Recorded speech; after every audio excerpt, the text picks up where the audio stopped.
Let's talk about heat. And no, I don't mean the spicy kind. Hi, my name is Cameron and I'm a fantasy author. And here in upstate New York, it's been quite hot this summer, including today. And it got me thinking about the fact that our characters don't have AC. Temperature control is a very real thing. And magic aside, our characters have to suffer with it the same way that we do. Yes, a character can live in a desert city and they can swelter for it, just as the opposite can occur when you're in cold weather settings. Even the ambient temperature, if you have a society that lives underground, can be colder than what their character might be expecting. Temperature and warmth are things that you can and should take into consideration. Let's say you have a character who's moving into a desert setting.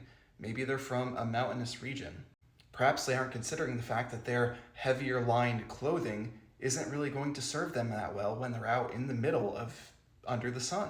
And not only that, it can be dangerous for them to have all this stuff. Thus, considering your character's wardrobe, what they have or don't have, is critical. And for continuity's sake, it can also make sense that your character has to go out and buy new clothes if they're not from those regions.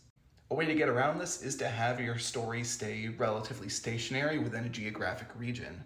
But if you're moving all over the continent, you can have a bunch of different settings and themes and clothes that your characters have to deal with at any given time. Maybe it can even be a character trait, how they have a disposition for one temperature over the other. And let's remember too that no matter where you are, most fantasy settings don't have air conditioning or climate control. They might have to suffer through hot nights and they don't get any sleep because of that if they're in an unfamiliar situation. Or maybe they have to huddle up next to their comrades just to keep warm in an area that needs them to do so. And yes, that is an avenue for building intimacy between two characters as well, if you're writing romantasy. Conversely, if your characters need to strip down just because it's so hot out, that's another route that you can take in the romantic realms. And yes, if you want to play around with magic insofar as keeping your characters hot or cold, that can be something that you can use, but it can be a little bit of a crutch. Or it can be a talent that your character develops to meet a necessity or need because of that.